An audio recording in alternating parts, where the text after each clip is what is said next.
Hola, este es el séptimo video de la presentación de redes neuronales artificiales. Ya hemos visto cómo se pueden calcular las distintas métricas para evaluar la pérdida de un modelo generado por una red neuronal o un algoritmo de Machine Learning. En este video vamos a comenzar hablando de la segunda dificultad, que tiene que ver con cómo asegurarnos que los parámetros que estamos utilizando en el algoritmo o la red neuronal me están generando el mejor modelo, el modelo óptimo. Para lograr eso, entonces lo que vamos a tener que hacer es un poco de prototipado y experimentación. Cuando uno construye un modelo de Machine Learning, una red neuronal por ejemplo, uno piensa que el entrenamiento del modelo funciona así, o sea, uno hace el entrenamiento y o sale todo bien o sale todo mal.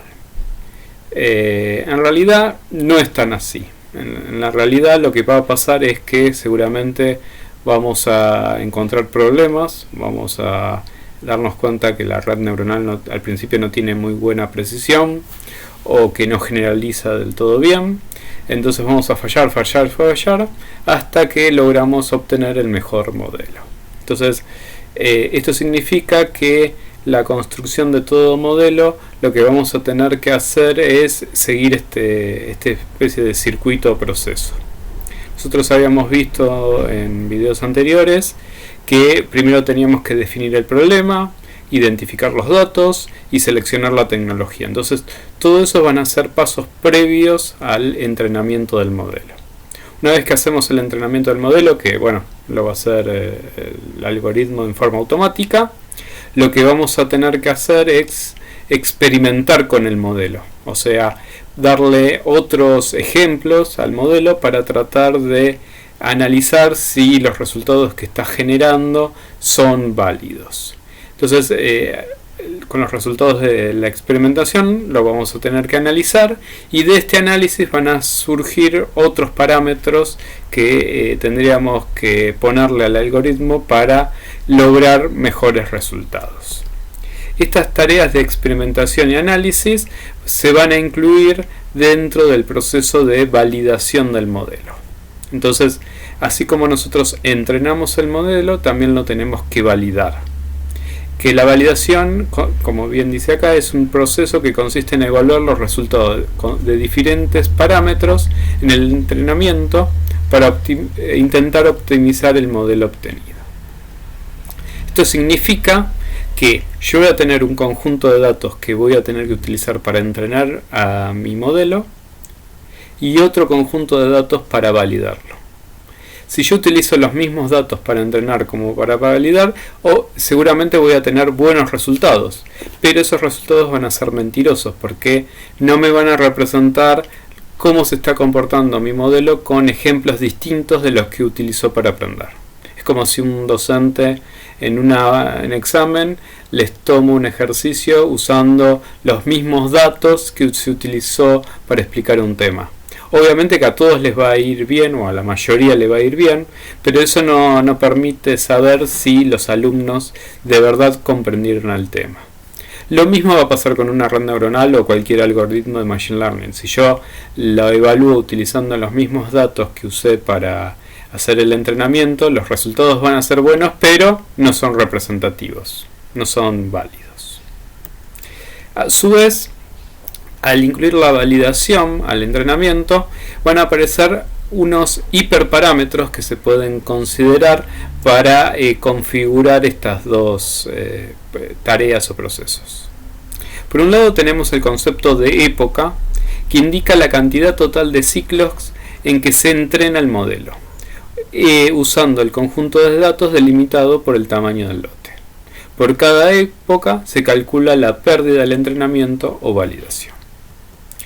El tamaño del lote es la cantidad de ejemplos, generalmente seleccionados al azar, que se utiliza en cada época. O sea, de partir del conjunto de datos totales, tomamos un subconjunto. Como máximo es igual a la cantidad total de ejemplos del conjunto de datos, y como mínimo puede ser 1. De todas formas, un tamaño lote de 1 es demasiado pequeño. Y los pasos indican la cantidad total de iteraciones dentro de cada época que se utiliza para realizar el entrenamiento o validación del modelo. Entonces vamos a tener un conjunto de pasos de entrenamiento y un conjunto de pasos de validación. Por cada época vamos a realizar todos estos pasos. Algunas recomendaciones con estos 3 parámetros. Un batch size o tamaño del lote más grande ayudará a que el entrenamiento encuentre la mejor combinación de parámetros para aprender a resolver el problema. Pero un batch size demasiado grande puede producir problemas de memoria, porque todos esos ejemplos los vamos a tener que almacenar en la memoria de la computadora, y puede atascar el entrenamiento en un mínimo local, por lo que si se atasca se debe reducir un poco. Por otro lado, si el error de entrenamiento es muy bajo, pero el de validación es muy alto, entonces se ha ajustado el modelo con demasiado épocas. O sea, lo que estamos teniendo es un sobreentrenamiento del modelo. La mejor manera de encontrar el equilibrio es usar una parada temprana con un conjunto de datos de validación que brinde la mejor pérdida. O sea, conviene usar menos épocas y hacer detener antes el entrenamiento para que no suceda. Tradicionalmente los pasos se calculan como la cantidad de ejemplos del conjunto de datos dividido el tamaño total del tamaño del lote, ya que esto usará todos los ejemplos por lo menos una vez. Bien, entonces ahí ya tenemos nuestro entrenamiento y nuestra validación del modelo. Pero ¿qué pasa? ¿Cómo nos podemos asegurar que nuestro modelo generaliza en forma correcta? Entonces, primero vamos a ver qué significa esto de generalizar en forma correcta. Para ello, vamos a ver este ejemplo que da Bernard Russell sobre el pavo inductivista. El relato dice: este pavo descubrió que en su primer mañana de la granja avícola comía a las 9 de la mañana. Sin embargo, siendo como era un buen inductivista, no sacó conclusiones precipitadas.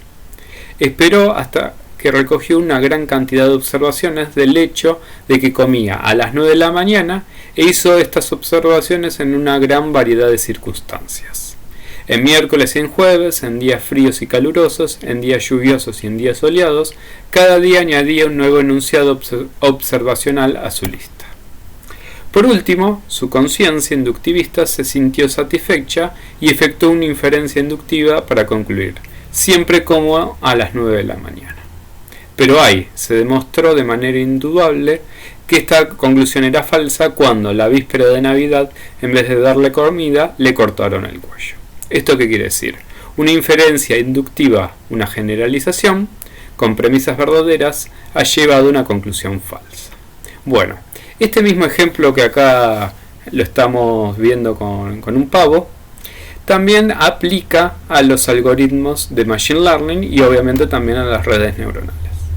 Si yo, por ejemplo, estoy tratando de predecir el clima y le doy la información de la ciudad de Buenos Aires para el rango de fechas entre el 1 de enero y el 21 de marzo, mi modelo va a saber predecir el clima para la época de verano. Pero si yo ese mismo modelo lo trato de aplicar para otra situación, que como puede ser el invierno, no va a funcionar, porque mi modelo va a tratar de devolverme resultados que eran normales en los meses de enero, febrero y marzo, pero en julio el comportamiento va a ser muy distinto.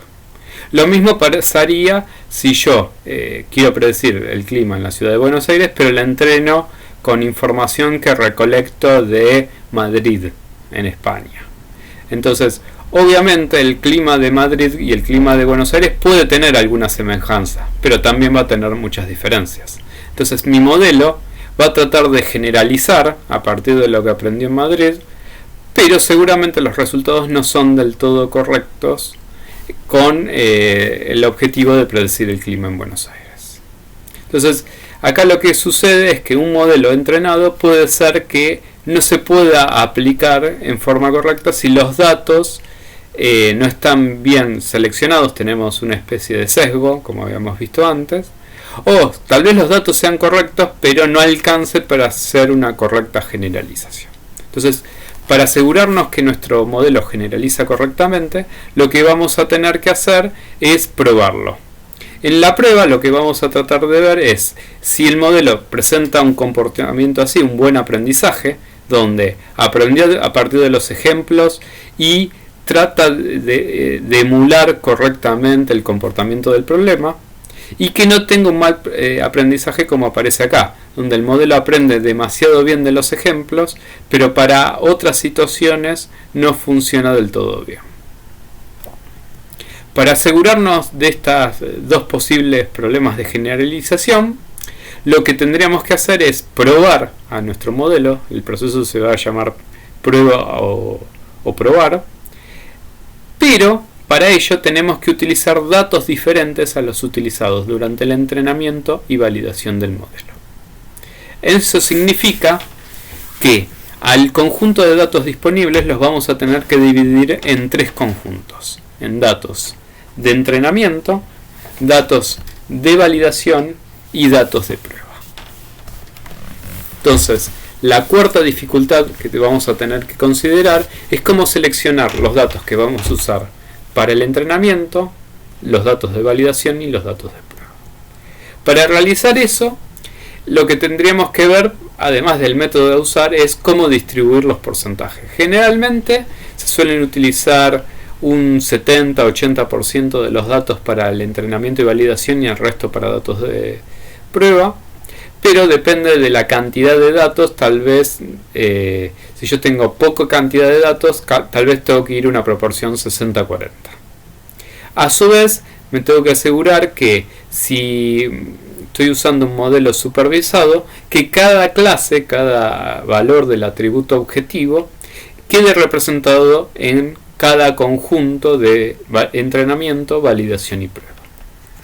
Por eso mismo, hay veces que en lugar de hacer un muestreo simple por retención, o sea, tomar al azar un 70% de los ejemplos para entrenamiento y validación y un 30% como datos de prueba, conviene aplicar un muestreo estratificado. En el muestreo estratificado se trata de garantizar que la cantidad de ejemplos que yo voy a tener como datos de pruebas va a tener una misma proporción por cada una de las clases o valores del atributo objetivo.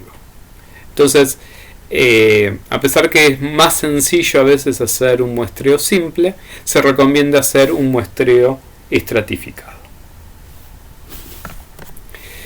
Una vez que tenemos separados los datos de entrenamiento de validación de los datos de prueba, tendría que separar los de entrenamiento de los de validación.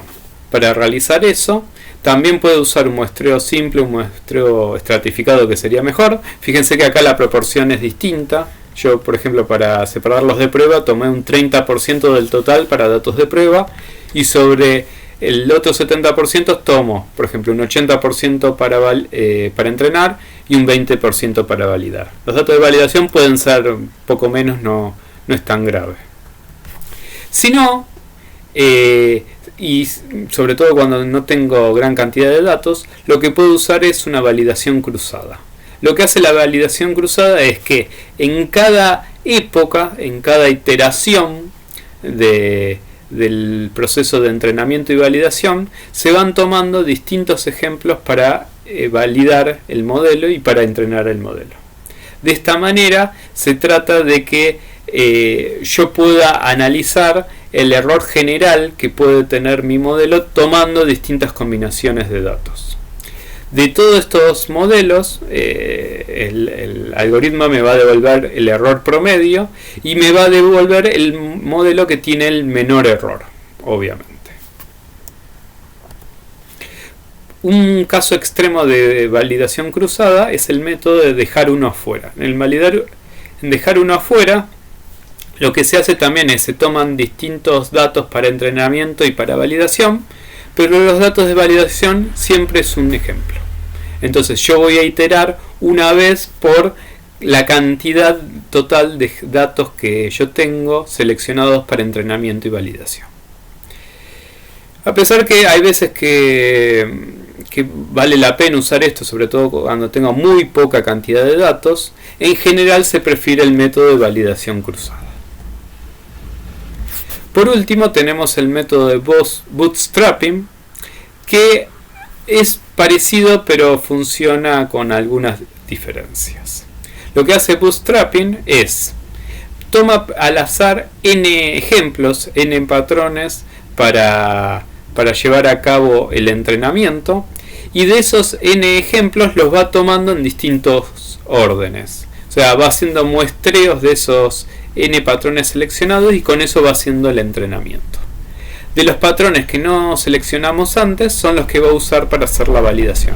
En general está tomando un 80% de los ejemplos o patrones para hacer el entrenamiento y el resto para hacer la validación. Como aplica este criterio y esta selección al azar, para calcular el error utiliza estos dos coeficientes que están definidos por el método. Bueno, con eso terminamos las dificultades. Nos quedan ver las recomendaciones, pero eso lo vamos a ver en el siguiente video para que no se haga tan largo. Hasta luego.